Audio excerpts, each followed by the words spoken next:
Give us the golf tip. All right, so Jeff, one of the big key components of golf is flexibility, right? Okay, right. Okay, so let's hit on lower body this week. What are some of the things that you notice that some of your clients that you see that don't stretch near as much that they should in relation to other muscles with the lower body? With the lower body, Yep. The most common thing that they stretch is their hamstrings. Everybody Yes. stretches your hamstrings because that's where people feel tight. Yes.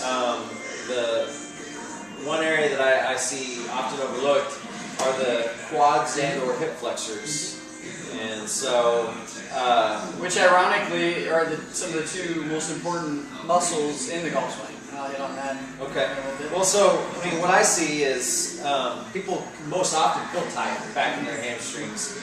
But whenever we're going through our daily motions and we're walking, we're using our hip flexors every bit as much, if not more, than our hamstrings.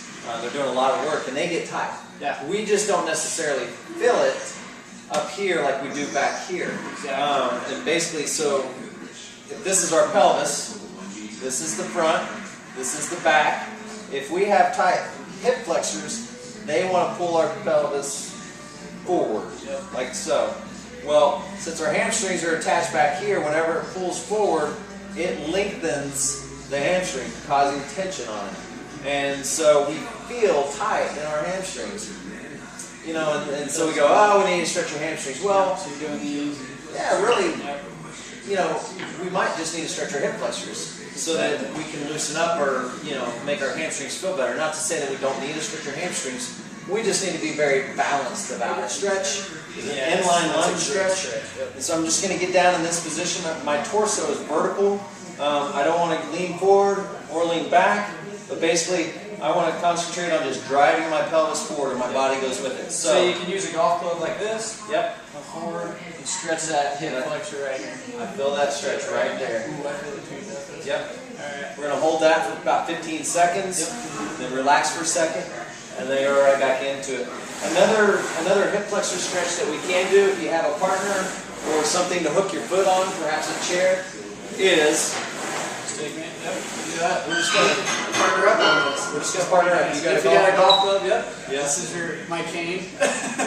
So we're just Same going thing. to do that. But we want to do that stretch before our hamstring stretch. We want to stretch our quads, hip flexors before our hamstrings so that we kind of unlock that pelvis. We get it back to hopefully a more neutral point, and then we get a more effective stretch on our hamstring. And everybody knows the hamstring stretch. We can hold the weight and just bend down, touch our toes, grab a golf club. Yeah, all these things you can do with your golf club, and that's what's great. Before you warm up, before you actually go out and play, you need to be doing it and stretch out. But yeah, So the hamstring flexibility and the hip flexor flexibility, lower body. I mean, this is huge for our setup, right? oh yeah, It's yep. Yeah, if you look at your setup, and I'll just show right here. Okay, what we want to see is we want to see good posture, and feel like your hip bones should be facing down to the ground. If they're facing out, well then you know you got too much knee flex. So when it comes to good posture and being consistent, it all starts with your foundation, which is the setup. Okay. So if we have a good setup, we come down here and make sure you're not. I tend to do this. I notice. I stick my backside out like you know I was taught, but the problem is that hurts your lower back. So make sure you got a flat back here. And what I do is I just take my hips a little bit forward there. Okay, so everything's straight.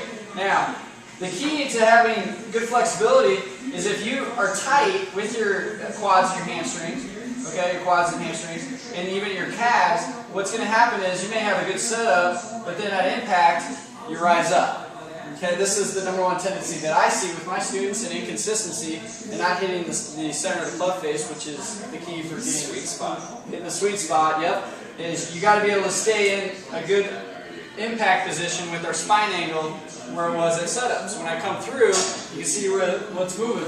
Right. It's your hip flexors, it's your hamstrings, your calves. Everything needs to be in that position to be able to stay in a good impact position. So then when I come through, now all I have to do is just rotate to my target rather than coming up and then you have to